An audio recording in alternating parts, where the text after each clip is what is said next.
చూడండి పూరీలు అయితే చాలా బాగా పొంగుతున్నాయి. సేమ్ నార్మల్ పూరి ఎలా పొంగుతుందో సేమ్ అలానే.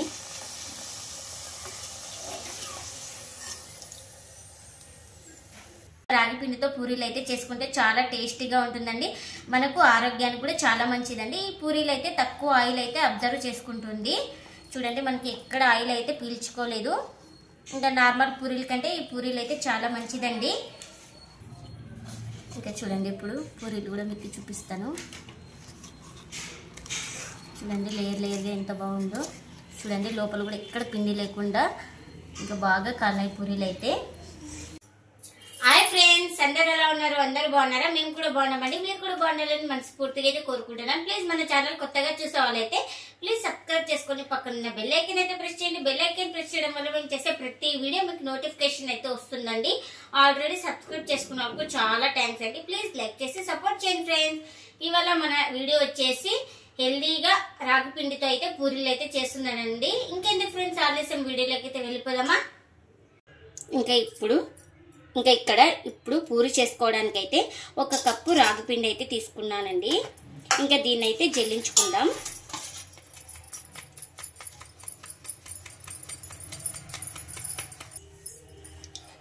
రాగి పిండి 1 కప్ అయితే, గోధుమ పిండి 1 కప్ అండి. అలాగే ఇందులోకి కొద్దిగా సాల్ట్, అంత బాగా ఒకసారి బాగా కలిపేసుకొని ఇప్పుడు కొద్దిగా వాటర్ అయితే వేసేసుకొని పూరి పిండి లాగా అయితే నానబెట్టేసుకోవాలండి. చపాతీ పిండి ఎలా నానబెట్టేసుకోవడమో సేమ్ అలానే.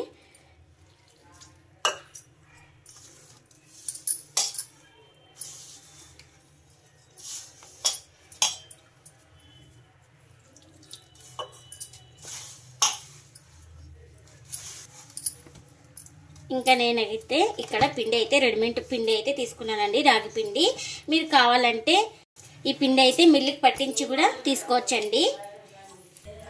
ఇంకా ఇలా బాగా ఒత్తుకున్నాక కొంచెం ఆయిల్ అయితే వేసేసుకొని ఈ పిండి ముద్దనైతే రెడీ చేసుకుందాం. ఇలా అంతా దగ్గరికి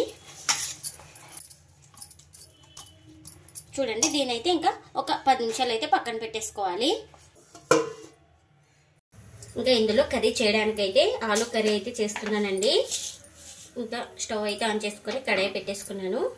ఆయిల్ వేసేసుకొని ఆయిల్ కూడా హీట్ అయింది. ఇంకా ముందుగా పప్పు దినుసులు, అలాగే ఇందులోకి 1 స్పూన్ దాకా శనగపప్పు,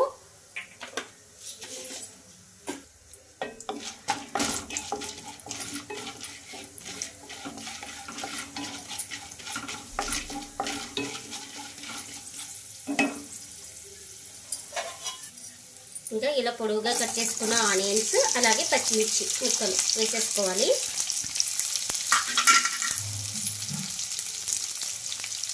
అలాగే కరివేపాకు,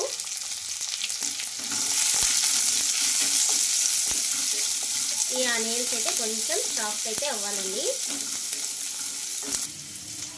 ఇప్పుడు నేను ఇలా ముందుగా అయితే ఆలు అయితే ఉడికించుకున్నానండి. ఇంకా ఈ ఆలును ఇలా బాగా చేతితో మెదిపేసుకుంటున్నా.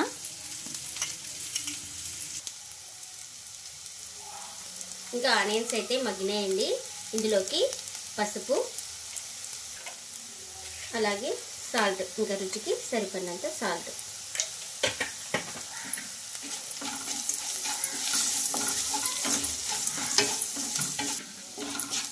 ఇంకా పసుపు పచ్చివాసన పోయిన తర్వాత అయితే ఇంకా ముందుగా అయితే మెదిపేసుకున్నాం కదండి ఆలుని.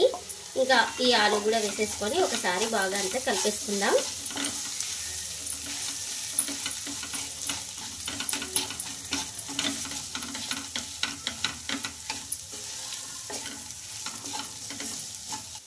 ఇలా అంతా బాగా కలిపేసుకొని ఇంకా వాటర్ అయితే వేసేసుకోవాలి. ఇంకా మనం ఈ కర్రీకి సరిపడినంత వాటర్ అయితే వేసేసుకొని ఇంకా ఇప్పుడు మూత పెట్టేసుకొని ఒక 2 మినిట్స్ ఉడికించుకుందామండి. ఇంకా ఇలా ఒక 2 నిమిషాల తర్వాత ఉడికించుకున్నాక ఇప్పుడు ఇందులోకి 1 స్పూన్ శనగపిండి వేసేసుకొని వాటర్ వేసేసుకొని ఇలా బాగా కలిపేసుకున్నాను. దీన్ని అయితే ఇందులో వేసేసుకొని బాగా మిక్స్ చేసుకోవాలి.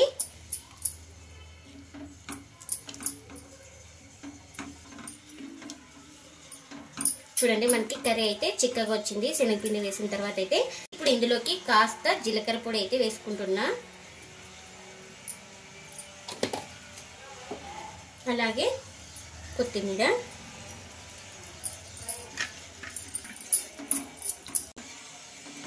చూడండి ఇలా ఒకసారి అంతా బాగా కలిపేసుకొని ఒక 2 నిమిషాలు అయితే ఉడికించుకోవాలి. ఇంకా ఇప్పుడు మనకు కర్రీ అయితే రెడీ అయిపోయిందండి, ఆలు కర్రీ. ఇంకా ఇప్పుడైతే స్టవ్ అయితే ఆఫ్ చేసుకుంటున్నా. ఇంకా ఇప్పుడు ఒక 10 నిమిషాల తర్వాత అయితే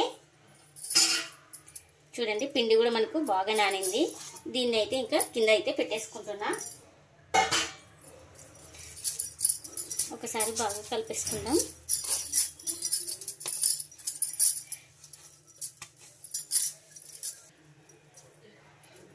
ఇంకా నేనైతే ఈ సైజ్ అయితే పిండి ముద్దనైతే తీసేసుకుంటున్నా.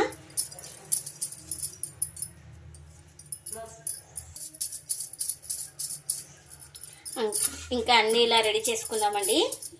రెడీ చేసుకొని ప్లేట్లో అయితే పెట్టేసుకుంటున్నా. ఇంకా కొంచెం ఆయిల్ అయితే అంటించుకొని ఇలా ఇంకా పూరి అయితే ఒత్తుకుందామండి.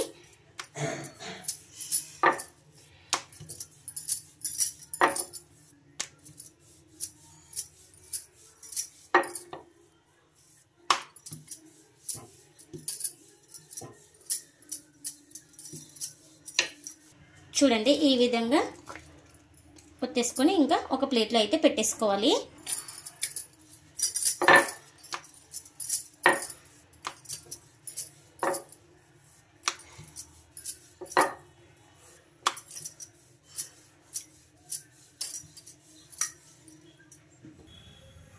ఇంకా ఇక్కడ స్టవ్ అయితే ఆన్ చేసుకొని కడాయి పెట్టేసుకొని ఇంకా పూరి కాల్చుకోవడానికి ఆయిల్ అయితే పెట్టేసుకున్నానండి. ఇంకా ఆయిల్ కూడా హీట్ అయింది. పూరీలు అయితే వేసుకుంటున్నానండి.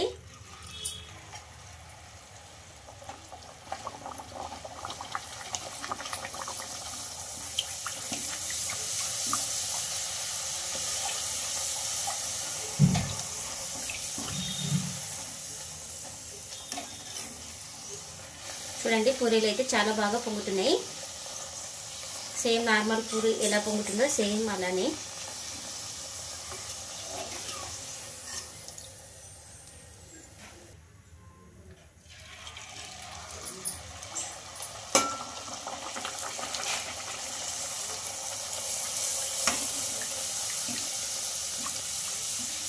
ఇలా పైన వేడి వేడి ఆయిల్ వేస్తే బాగా పొంగుతాయండి పూరీలు అయితే.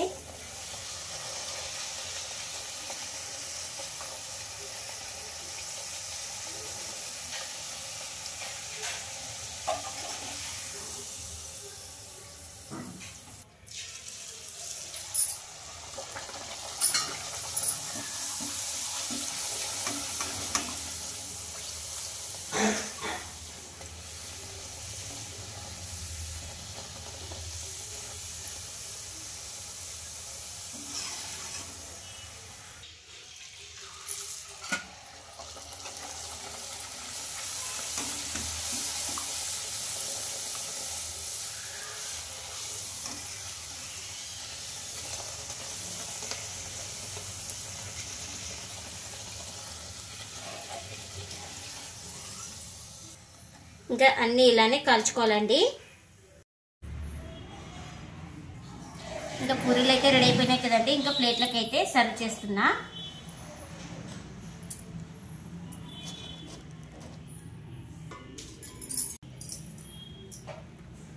ఇంకా కుర్మా కూడా ఆలు కుర్మా అయితే వేసుకుంటున్నానండి. చూడండి ఇంకా రాగి పూరీలు అయితే రెడీ అయిపోయినాయండి. ఎప్పుడు ఒకే పూరి కాకుండా ఇలా రాగి పిండితో పూరీలు అయితే చేసుకుంటే చాలా టేస్టీగా ఉంటుందండి. మనకు ఆరోగ్యానికి కూడా చాలా మంచిదండి. ఈ పూరీలు అయితే తక్కువ ఆయిల్ అయితే అబ్జర్వ్ చేసుకుంటుంది. చూడండి మనకి ఎక్కడ ఆయిల్ అయితే పీల్చుకోలేదు. ఇంకా నార్మల్ పూరీల కంటే ఈ పూరీలు అయితే చాలా మంచిదండి. ఇంకా చూడండి ఇప్పుడు పూరీలు కూడా మీకు చూపిస్తాను. చూడండి లేయర్ లేయర్గా ఎంత బాగుందో. చూడండి లోపల కూడా ఎక్కడ పిండి లేకుండా ఇంకా బాగా కాలాయి పూరీలు అయితే. ఇలా పొంగుతూ రావాలండి మనకు పూరీలు ఎప్పుడైనా కానీ, అప్పుడే చాలా టేస్టీగా ఉంటుందండి. ఇంకా నేను ఇప్పుడు తినేసి టేస్ట్ ఎలా ఉందో చెప్తానండి.